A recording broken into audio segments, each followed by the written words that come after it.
Welcome to episode 17 of Disky Discussions. I'm your host, AB Basson. In this week's episode, I'm joined by Dylan Kerr. The former professional footballer has devoted his life to the beautiful game. Born in Malta, Kerr played professionally in England, South Africa and Scotland before turning to coaching. Following spells in Vietnam, Tanzania and Kenya, he arrived back in South African shores and has been based in Limpopo province for the past few years. Join me on this epic journey down Kerr Lane. Well, Dylan, thanks for joining me on Disky Discussions. It's great to chat to you. Someone that's traveled the world, enjoyed the beautiful game in Vietnam, England, Scotland, and in South Africa, obviously, Tanzania, Kenya. You're in South Africa now. You've been here for a few years now, but you came here as a player as well. For those who don't know, who did you play for in the 80s and how did you get here in the first place? I will keep this as short as I can. I came here and I played for Arcadia Shepherds. A brief history that got me here was I signed an apprentice professional contract in 1984. I was the first youth training scheme apprentice in football, which it was paid by the government. In the 80s, young people like me couldn't get jobs. So the government decided to do this YTS, which is youth training scheme. And basically the government paid companies to take on young people after leaving school.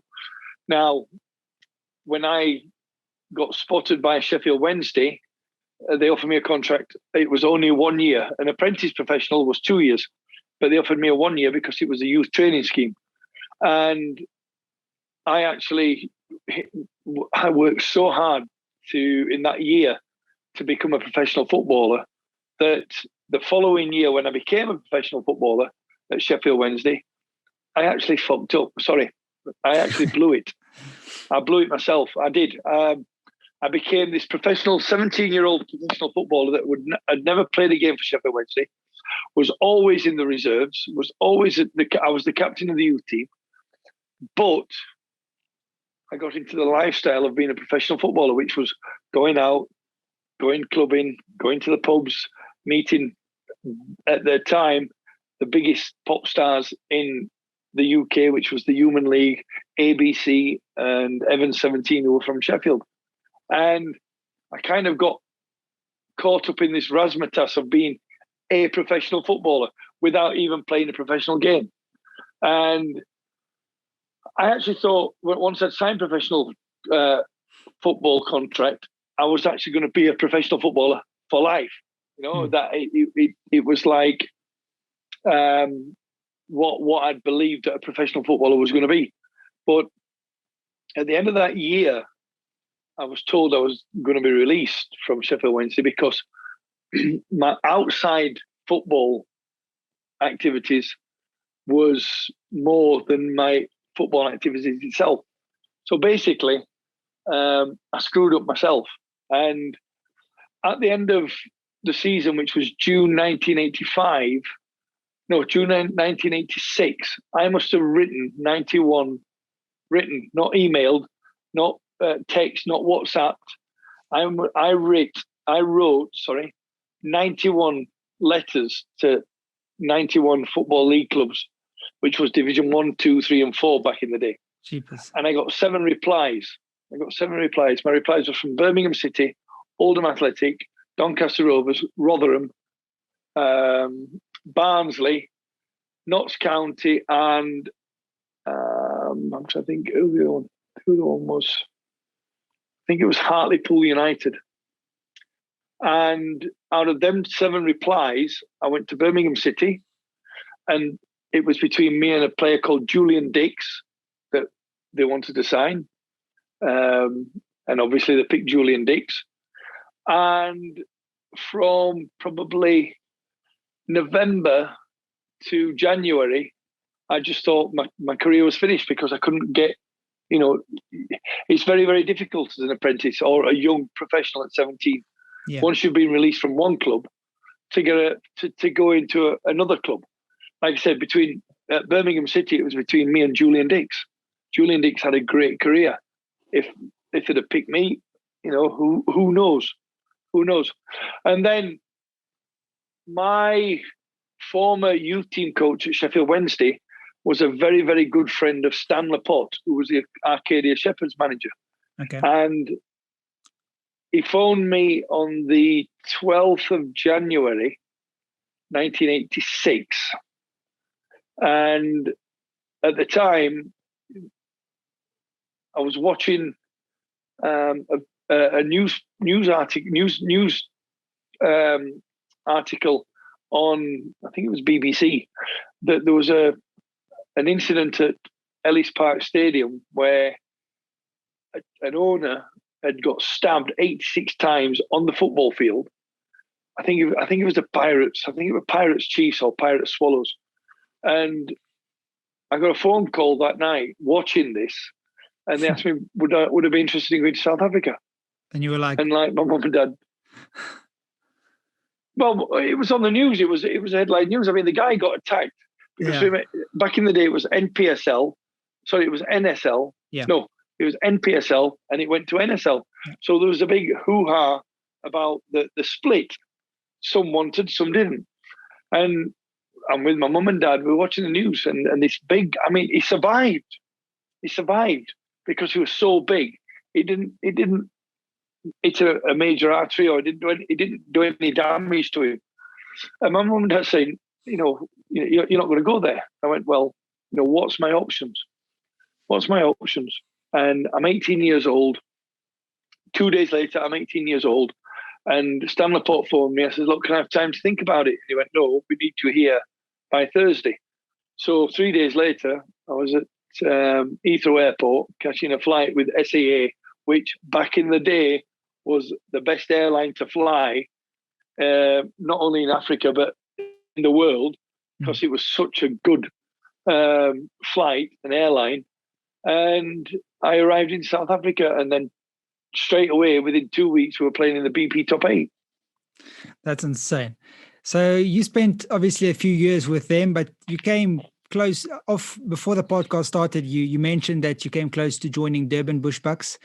Will you just repeat that story and, how you came close to signing for them? I think you said 75,000 Rand, which sounds insane now, but back then it was quite a bit of money. Yeah, I mean, my first season, we played in the BP Top 8, and in the semi-finals we played Durban Bushbucks. And it's probably one of the best games that I've ever been involved in, because previous to that, I was actually initiated Arcadia Shepherds with the remember the old big baths that everybody used to bathe in. You'll not remember it, you're too young. We used to have one big bath that everybody used to bathe in, right? And they told me to strip naked and leave my boots on, and I'm like, okay. And I mean, I'm 18 years old in a foreign country, bollock naked, wearing my football boots, and next thing they get these 3 chickens, whack the heads off and throw the chickens into the bath. And I'm like, Mooty. And I couldn't move. It was mooty. It was, and the chicken's blood had to hit my boots because it was good luck. So apart from being like covered in blood, covered in chicken's blood, and these chickens running around and, just dropping dead once they, ran out of energy. We played Durban Bushbucks in the semi-final, and we were 2-0 down at half time, and it was packed. The stadium was packed in Durban. And the Mooty man came on at half time and started doing all these potions and spreading dust and whatever they do all over the field. And we beat them 3-2, and I scored 2 goals. And I was so dehydrated after the game.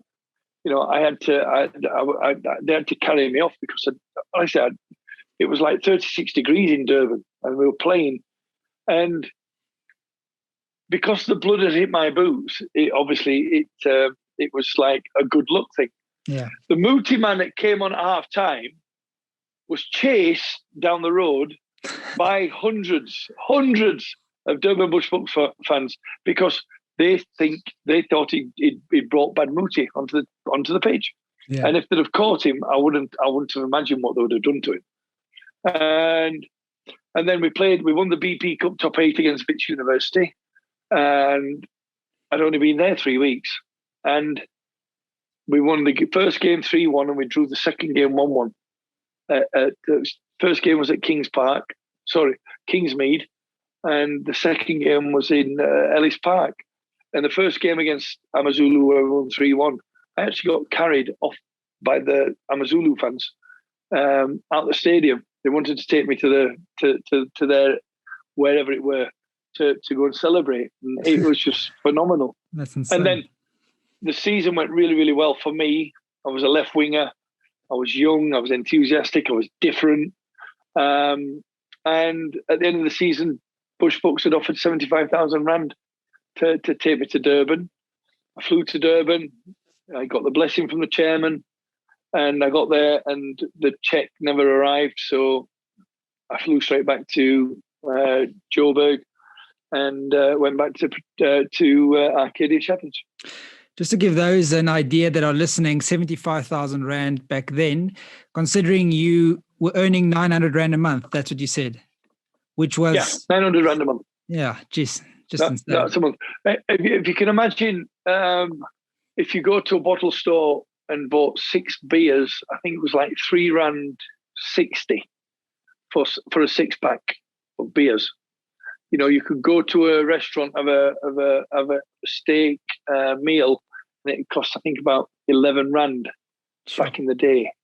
So you can imagine, and I mean, and these steaks were not, you know, like the steaks they are today. They were like double the size.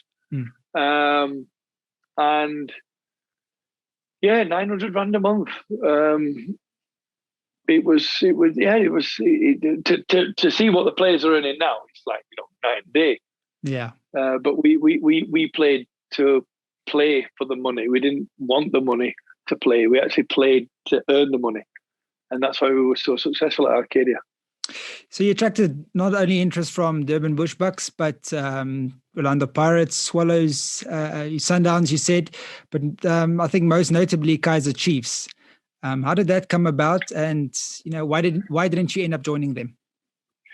Well, after 3 years at Arcadia, me and Stan kind of didn't see eye to eye.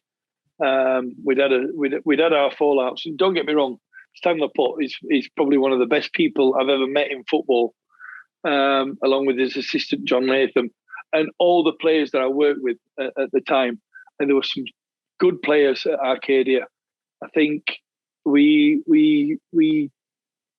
did things that no other white football club did.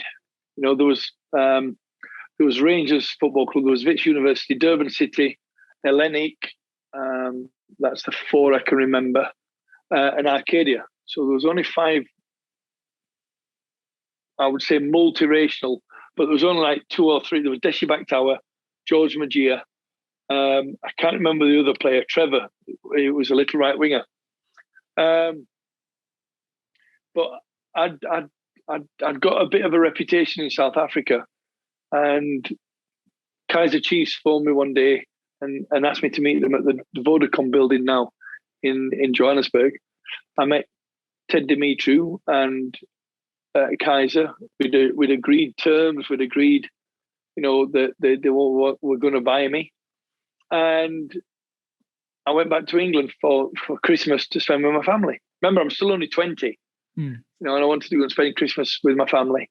And I ended up training at Leeds United because I knew Howard Wilkinson, who was my previous coach at Sheffield Wednesday, who released me from Sheffield Wednesday.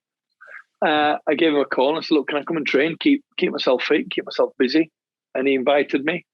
And I trained there for 5 weeks. And after that 5 weeks, they told me that they weren't going to offer me a contract. And I went to play for a non-league team called Frickley Athletic, which is probably in the 7th tier of British football right now, English football. We won 4-2, and I actually played I played for what, £50. So in 1989, £50 was worth 150 rand. Gee. You know, because it was three rand to the pound. Yeah, our times have changed. Right, so basically, I actually played for beer money because my last weekend in England, you know, go out with the boys. But we won 4-0 and I scored 3 goals. And the next day, the assistant manager for me, Michael Ennigan, who brought me to South Africa, he said to me, "What are you doing?" I says, "What do you mean?" He said, "Well, you could have got injured and blown your chances at Leeds United." I said, "Well, no, I was told me I've got to go back." He said, "No, we've had a change of mind. We've had a change of heart. And he wants you to come in Monday." And I was flying on Tuesday to South Africa. He offered me an 18-month contract. So I phoned Kaizer, I phoned our old chairman, Saul Sachs, God rest his soul, phoned Stan and said, "Listen, can I have your blessing to stay in England?" And they all said yes. So, and then I spent 4 amazing years at Leeds United without playing over 26 games in 4 years. But they were great years. I think Howard Wilkinson is the same man that signed Lucas Radebe. So, yes, obviously Leeds United.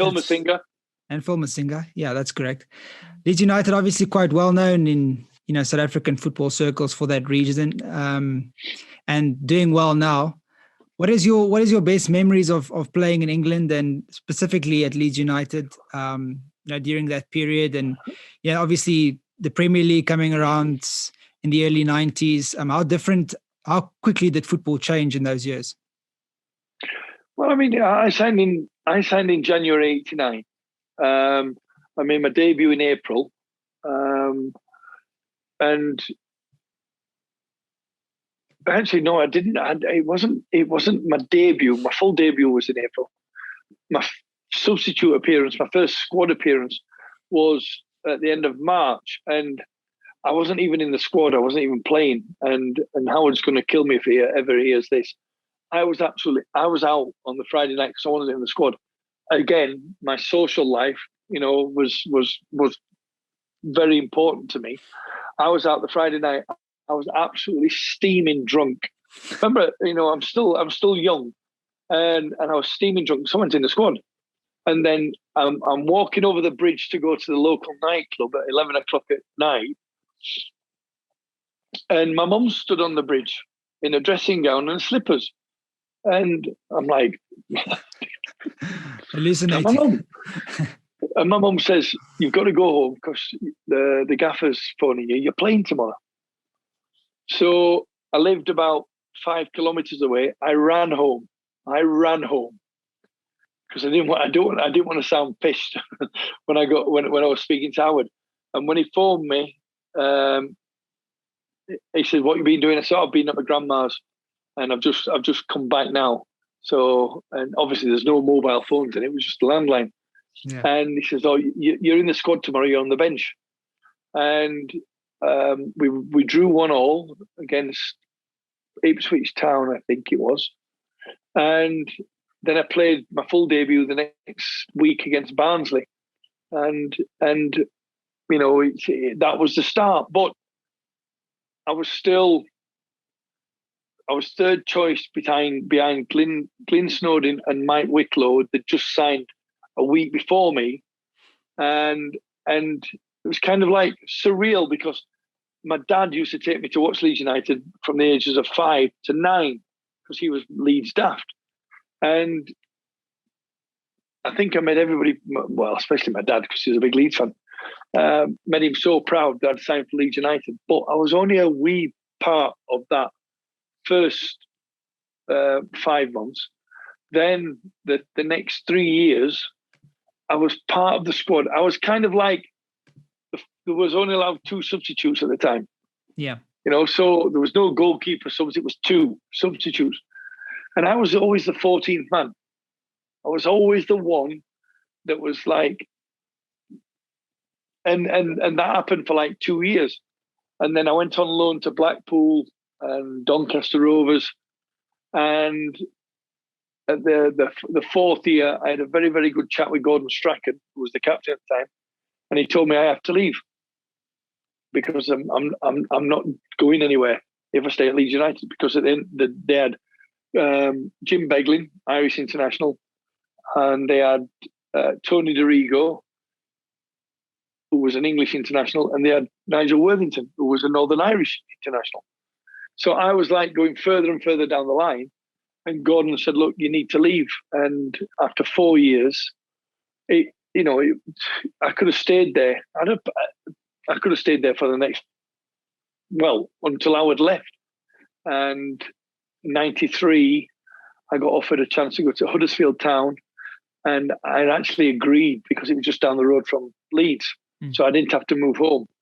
And I actually agreed, but then Gordon called me, said, "Look, Reading Football Club want to speak to you. Would you be interested?" I went, "Yeah, I'll speak to." And the coach was Scottish international Mark McGee. I went to meet him, and I had to phone Huddersfield Town and told them I'd changed my mind. So my 4 years at Leeds, I'll never regret being there. I just wish I'd have played a bit more. But you got the people in my position was, like I said, Nigel Worthington, Jim Beglin, Tony Dorigo, and the late Gary Speed. And that was my 4 years at Leeds United. Gary Speed, what a player! I think a lot of people forget how influential he was, and obviously at Newcastle United as well, and enjoyed a very good career. There's the story about Gary, right? Gary Speed. Howard Wilkinson didn't like him. He didn't think he fitted into his mode of play.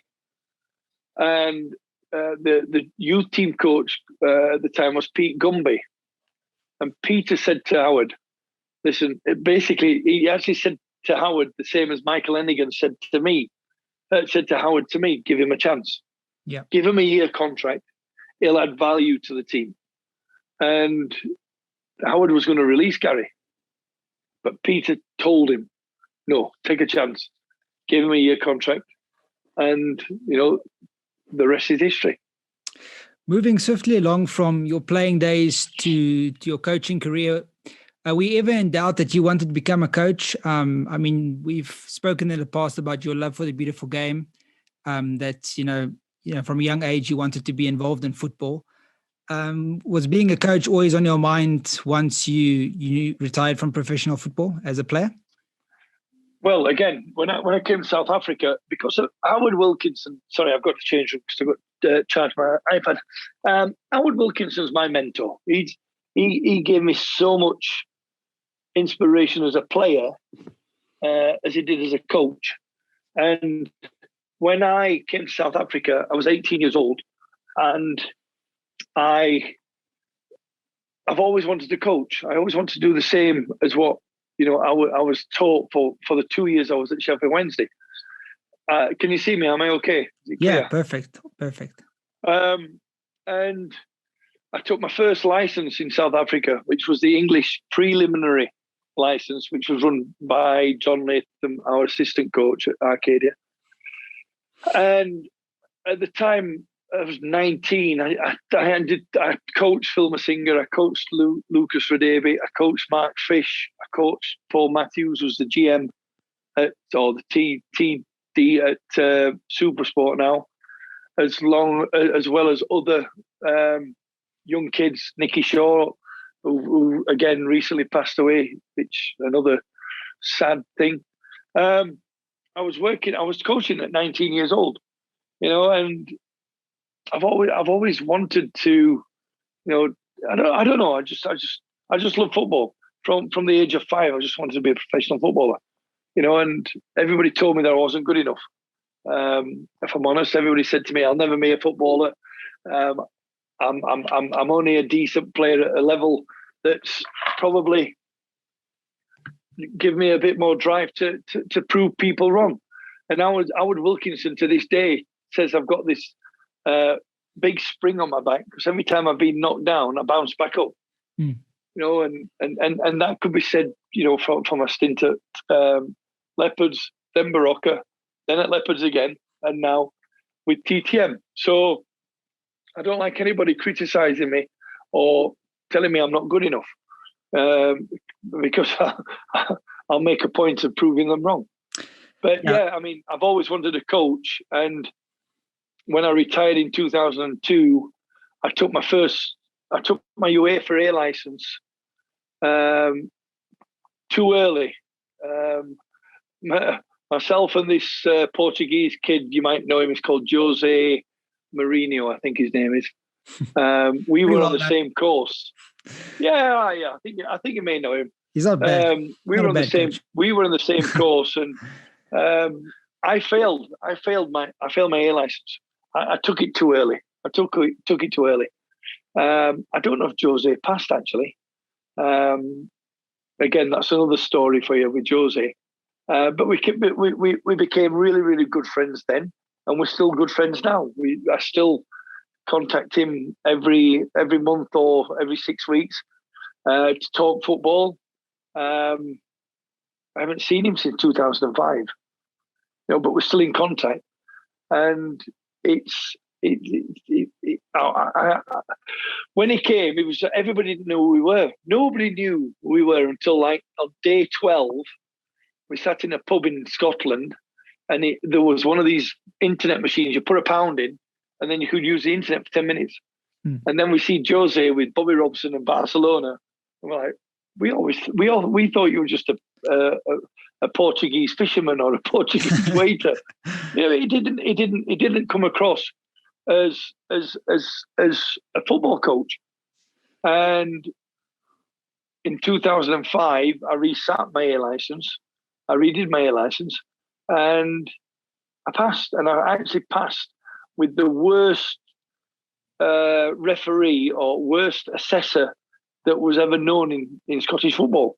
And I actually passed in 2005, and that's where it really kicked off from. When I did my sorry, it wasn't 2000. I tell a lie. Sorry, it wasn't 2005. 2002, the year after, I did the reset. Sorry, 2005 is when I started working with the Scottish FA. Coaching, as is the nature of the game these days, it's taking you all over the show. You spent some time in Vietnam. Vietnam, my sister actually stays there. I think I've told you this before. What is that like? What is coaching like in Vietnam? And what's football? What's the standard of football like in Vietnam? Well, we're talking like 2011 when I went over, and I was there for 3 seasons. It's fanatical. It's like South Africa back in the day, where people go and watch football. They support football. It depends which teams. If the best teams are playing, the stadia are full. There are different breed of football fan in Vietnam. They all drink, they all eat, they all celebrate whether you win or lose. There's never any animosity between football fans. They'll drink together, they'll eat together, they'll celebrate together, they'll cry together. And I actually went over as an academy technical director for a team called Kaizer Chiefs, which was on the east coast of Vietnam, southeast coast, called Nha Trang. And within a week, the coach watched what I was doing with the academy, and he promoted me to assistant coach. And it was really, really weird because it was my first it was my first job as an assistant coach outside of Africa, because I was with Sammy Troughton at Mpumalanga Black Aces for a year. Then I went to Thunder Royal Zulu with Sammy, Nati Lions with Sammy, and then when Sammy left, I went with him. I wouldn't take his job, whether I was offered it or not. I was his assistant. And when I got offered this job in Vietnam as academy director, I just thought brilliant. But when I got promoted to assistant coach, the Vietnamese coaches, again, it's the culture, the philosophy, the way that they work with players, similar to South African coaches. It was very regimental. It was very strict. There was loads of discipline. Players that if they were told not to breathe, they couldn't breathe. If they were told to run, they had to run. If they were told to roll over and die, they would roll over and die. And I tried to bring a different perspective to that, not going against the head coach, but bringing a bit of fun into training. And after that, my first year, Kaizer Chiefs got bought by a team in northern Vietnam called Hai Phong. and we all like in South Africa, the franchise was sold, and we moved to Haiphong, and the second season was a repeat of the first season, and I found it very, very hard to work in the manner that I was not brought up in, and I left the club in 2013, and I was going to accept a position in Dubai with this academy, and I got a phone call from Haiphong, and they requested if I'd come back and take over from my previous coach.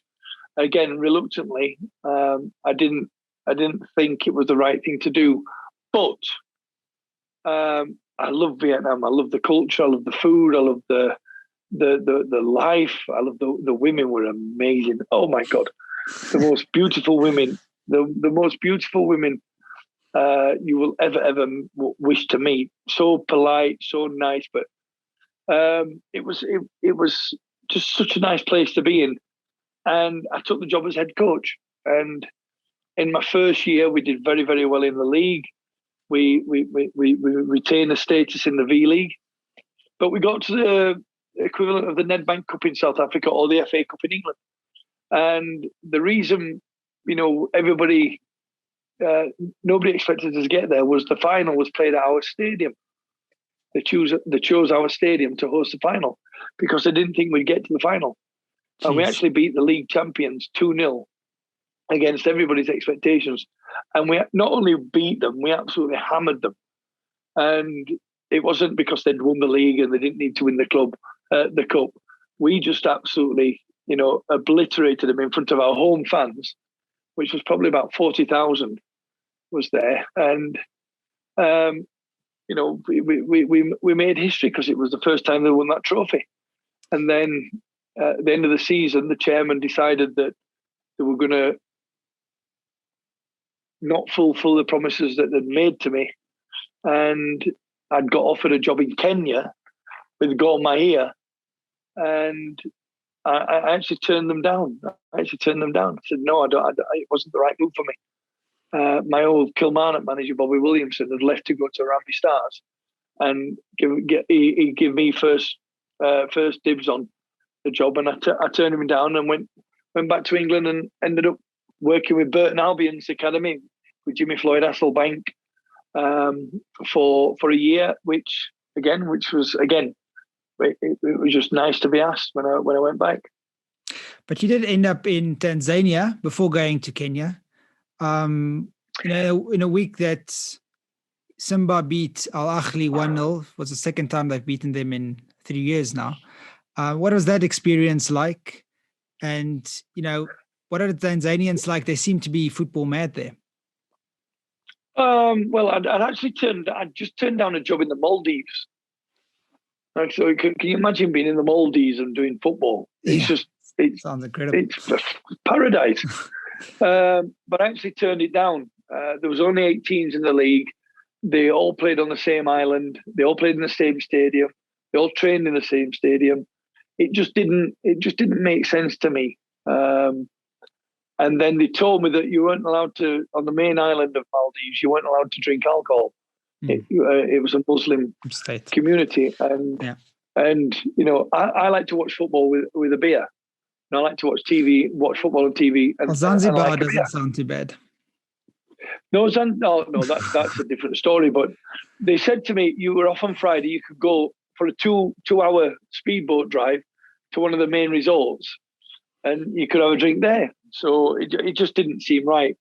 And then I got offered this job with my agent. It's called Paul Mitchell, and he asked me if I'd be interested in Simba, and it was a no-brainer. I didn't know Tanzania, didn't know Simba. Wow. My first game was Simba Day between the team from Uganda, SC Villa, I think it was called. It was full stadium, and we actually played a warm-up game. All the board members and media and photographers there and press, we played a game, and we won 1-0, and I scored the winning goal. So imagine, you got 80,000 people in the stadium, and you score the winner in the pre-match game to the one that Simba were playing. We won the game 1-0 against SC Villa, and everything was fine. But the board members were just they were too much. They wanted to tell you who to play, who not to play. They wanted to offer incentives to certain individuals. They wanted to give players money if they played, and I didn't like that. I didn't like that. And we went to Zanzibar to play this soccer tournament. It's called the Mapinduzi Trophy. And all the top teams in Tanzania, Pemba, there's a team from Pemba, the teams in Tanzania, they played, I think it was 8 teams, and it was 5 games in 6 days. And at the time we were 3 points behind Yanga. And I couldn't see why I would play my first team when we had a squad of 30 players. So I gave all my reserves and young players the tournament. We got to the semi-final. We lost the semi-final.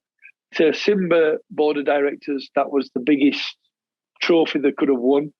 And they decided that, it would be better if we mutually agreed to part ways, which we did. You did end up going to Kenya? Yeah. But there's ahead. a great... Can I tell you the story afterwards, right? Sorry if this is taking so long. They owed me $15,000 US in unpaid salaries. And the day I left, the day I went to get my salaries, it was in Dar es Salaam. And obviously they gave me, they paid the salaries because it was mutually agreed. And I've got $15,000 US in a bag. And my driver, who was like 2'3", he was a midget, bless him, said to me, "Coach, you walk out of this building now, that somebody's going to either stab you, shoot you, and rob you. So give me your bag, and I'll meet you around the corner at the Holiday Inn Hotel." And I'm like, yeah, I trust my driver. As I walked out the door, there was about 10, 12, 15 people on bikes waiting outside the office doors. And as soon as they saw me come out without anything on me, they all drove away. So my driver actually saved me $15,000 US, and which I gave him $1,000 and said thank you. That's an incredible story. You did end up going to Gor Mahia though, after having came close to joining them a few years prior. How was that time in Kenya? And did you enjoy that as much as obviously more than Tanzania, considering they wanted to take your money there? How was that experience in Kenya? Well, again, I left Tanzania. I went back to Chesterfield Academy, and I spent a year at Chesterfield Academy. And when I actually got offered the job in Kenya again, I went to see the academy manager, and I said, "Look, I've got to leave." And he went, "No, you're not. We want you here." And I went, "No, well, I don't want to do academy. I want to go and work in Kenya."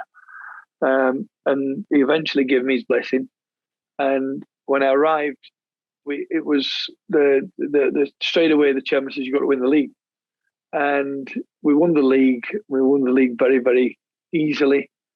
But it was very, very tough, for the facilities, transport, money issues. It was very, very hard in Kenya. But I got a great team spirit, and I got players that wanted to win and wanted to play whatever happened. And we won the first year. The second year was even worse. Second season was even worse because the Confederations, the Champions League, then the Confederations Cup. There were so many issues that was out of my control. Travel, hotels, flights. Everything you could imagine, that I had to deal with. I could write 3 books on football of how to do Africa and what not to do in Africa. And we won the league, and not only did we win the won the league against our fiercest rivals, which was AFC Leopards. And not only that, we beat them with the third team, my third choice team. So we had a sponsor called Sport Pacer, who I think still sponsor Cape Town City. They would pump money into the club. Unbelievable. And at the end of, just before I left, we played in a tournament against Simba in Kenya, and whoever won the games in this mini tournament, the winning prize was a trip to England to play Everton at Goodison Park. Yeah. And again, we played. My first game for Gor Mahia was against Everton in Tanzania, in front of 90,000 people in that stadium. And Wayne Rooney had just left Man United to go to Everton. We lost the game 2-1. Wayne Rooney scored, but it was just true for Tanzanian player for Gor Mahia and Kenya. And then when we returned to Everton to play at Goodison Park, and I'll be forever thankful and grateful for Sport Pacer for letting that happen. We lost 4-0, but if you can imagine, the squad that Everton played were worth over 150 million, and our squad was probably worth $1 million. So it was night and day. But the thing is, we went over with 27 players, and I made sure that all them players played at Goodison Park. Yeah, whether it was 10 minutes, an hour. It was just a fantastic 18 months. And when I left, I wasn't under contract, but I phoned Ambrose Rachia, the chairman, and I asked him for his blessing to come to Black Leopards. I remember that game at Goodison Park. I think I actually watched it, and I think you did the right thing by you can't let all the players go to Goodison Park and not have a taste of what a Premier League field is like and what Premier League environment is like. Yeah, I mean, look, when Everton came to Tanzania and we played them at the National Stadium, there was one person that I didn't put on, and I felt so bad that I didn't put him on the pitch against Everton Football Club. Imagine if you're in that same scenario. You're in the squad. Everybody gets a game, but you're sat on the bench. You don't get on against Everton, one of the top Premier League clubs, one of the most historical Premier League clubs in England. You don't get on, and I felt really, really bad. So when we went to Goodison Park, the result didn't bother me, and it upset a lot of people in Kenya, even the sponsors, because we got beat 4-0. But I said to them, these players will never come to England again. They'll never ever get the opportunity to play a football game in England again, especially against Everton at Goodison Park. Yeah. I said the result didn't matter to me. It was all about giving these players the opportunity, and it was just fantastic, absolutely fantastic. But we couldn't have done it without Sport Pacer's financial backing. Yeah, it's an insane experience. Dylan, before we go, there's two things I just want to quickly touch on. I think your time in South Africa of late is well covered, but I'd like to touch on the final day against Kaizer Chiefs. Obviously, we were in the bubble together. I was of Bidfest. Yeah, we were. And you of Baroka FC. If you can just take us back to that final day and drawing with Kaizer Chiefs. And then I also want to just quickly touch on your tattoos and just how that started and how many you've got at this point in time. But let's quickly just chat about the final game against Kaizer Chiefs. And yeah, I know for you, it was a tough time in the bubble. For Baroka, it was a tough time. Fighting relegation is not for sissies, like they'll say in South Africa. But what was it like, just a relief of keeping the team up, especially in the way you guys did it, denying Chiefs a league title in the process? Well, if you go back to Wits, right? You were with us in the bubble. Wits could have won that league, but Wits were being sold. There was no interest in football for the players, for the staff at Wits, and I was part of Gavin Hunt's entourage. Because it gave me a break from, the pressures of what I was under at Baroka. Remember, when you're working with a club that's run by a chairman that thinks he knows how the football club should be run without you as a coach, it's very, very difficult. So the pressure's not only on to prove them wrong, but it's also to prove yourself right in what you do. We'd beat Mamelodi Sundowns. We'd got SuperSport the following 3 days, and then we got Kaizer Chiefs. Now, beating Sundowns counted for nothing because we got beat by SuperSport 4-1. And then we're coming to the final game against Kaizer Chiefs. The pressure on Ernst Middendorp was immense. Because Kaizer Chiefs had not won a trophy for a long, long time. They'd been top of the league. Sundowns had pegged them back. We were playing against Chiefs. Sundowns were playing against Black Leopards. Both Limpopo teams were desperate to stay in the league. The pressure was on all of us. And we conceded in the first half. And at half-time, I kicked everybody out of the dressing room apart from myself and the team. And I ripped into every single player. I absolutely lambasted the lot of them. Kambala, who scored the equalising goal, I told him to go back to Mozambique, go and buy himself a little fishing boat and go and catch prawns, because that's all he's good for.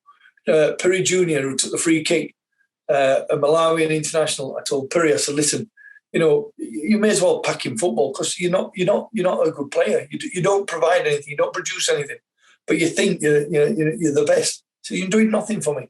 Farmer, the centre back who came off with his shoulder injury, I went through every one of them, and I told them in no uncertain terms what I thought of them. And Piri put the cross in. Kambala scored the equaliser. We could have won the game. We could have won the game. And the worst thing which I was surprised, is that with 15 minutes to go, Kaizer Chiefs didn't want to win it. Do you get me on that? Yeah. It was like, if I'd have been Kaizer Chiefs, I'd have played Cooney at the back and put 10 players in that penalty in the opposite penalty box and just kicked it. And if we'd have lost 5-1, we'd have lost 5-1. But I would have gone for it. I would have gone for it because it was a title. Yeah. And they didn't. And it was like, credit to the team, credit to the players, because they managed the game the way that they were told at half-time too.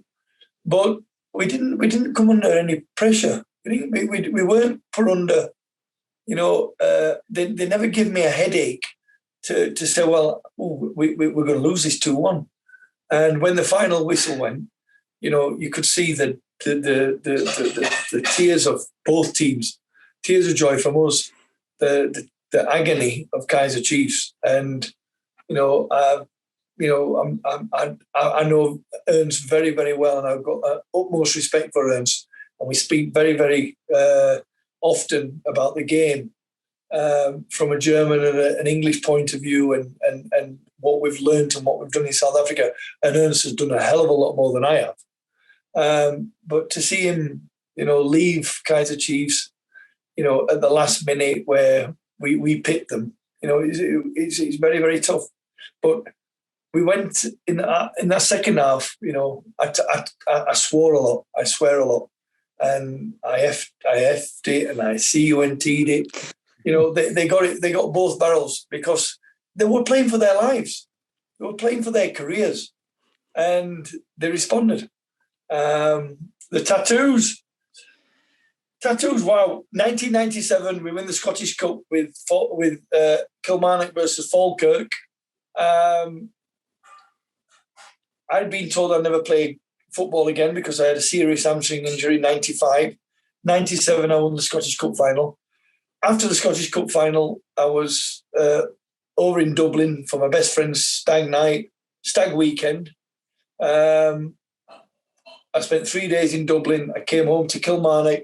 Me and my good friend Gary Holt, who's Kilmarnock daft, he decided that he was going to get a Kilmarnock tattoo on his leg. I'm like, never wanted a tattoo in my life. I passed out because I was absolutely paralytic from 4 days of drinking.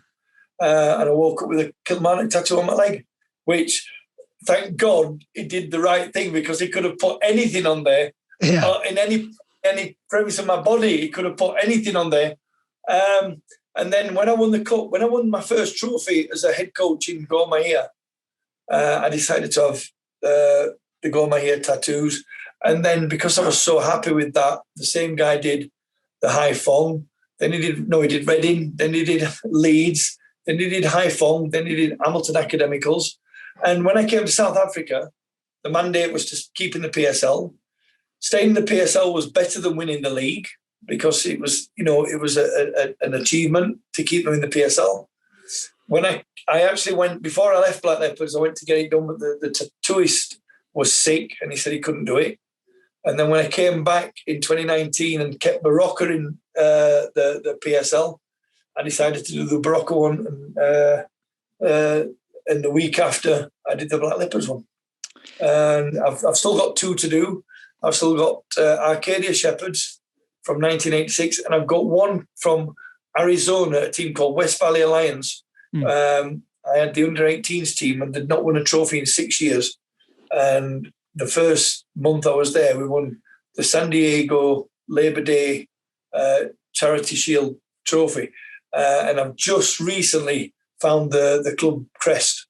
So I'm going to do the Arcadia Shepherds one and the West Valley one in probably the next week or 2, whenever the tattooist is free. That's great. I'm looking forward to pictures of those. And well, Dylan, thanks for your time of the last hour or so. It's been great chatting to you and catching up and chatting about football and your journey in the game. It's quite incredible, actually, and long may it continue. Good luck at Chakuma and all the best for the rest of the season.